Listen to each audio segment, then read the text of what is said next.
So I wanted to start a new series called Trading Bits, where I answer some frequently and rarely asked questions. This episode is about time frames.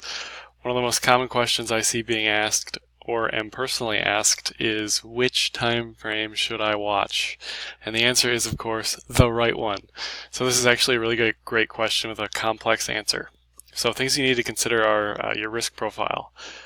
Stuff like how much capital are you trading, how long do you plan on holding the trade, how high is your leverage, are you able to babysit the trade as it's happening, things like that. So the best answer I have to the time frame question is that when price contracts, such as this ascending triangle, you should watch higher time frames.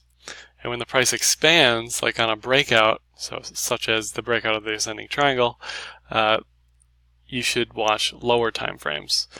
While at the same time, you should never lose sight of trends, signals, patterns, potential reversal zones, etc. on the higher time frame.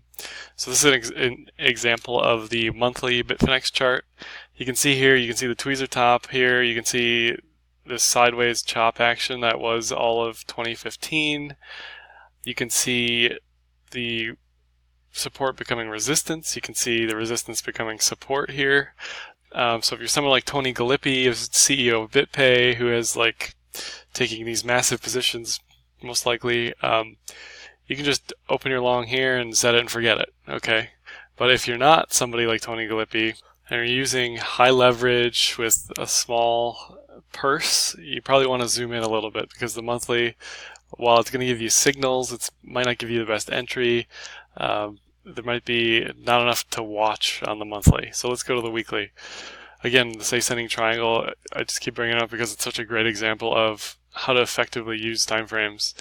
You can see if you're anything below the weekly, you might not see this as well, that this is what's happening here. We're just bouncing around until the breakout happens. Now, when we get up in this region, is trading anything really going to be worth it for you? And that comes down to each person differently. It's $20 potential trade. Is that worth it for you? Depends on your leverage, depends on your purse. So, especially towards the end of this resolution of this triangle, many people were just watching on the weekly, waiting for it to pick a direction.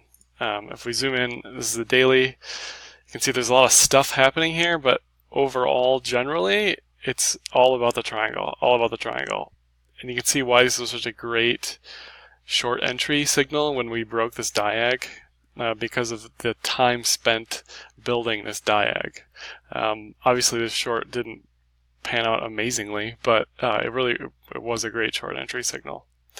And if you were using a much lower time frame like the hourly or the 30-minute, you might completely miss how great of an entry this was, okay?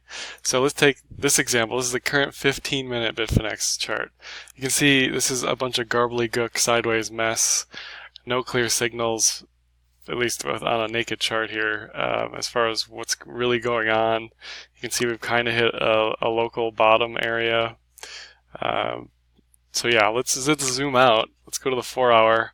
All of a sudden, things get a lot clearer. We can see there's a definite uptrending pattern here. There's a potential ascending triangle. All of a sudden, this dip, doesn't look as severe as it might on a much lower time frame. So the bottom line is use timeframes in a dynamic way so that you can tune in to the signal-to-noise ratio, which allows you to establish correct entry signals and fewer fakeouts. So do you have a burning question you need a better answer for? Ask me below in the comments or on Twitter, and as always, happy trading.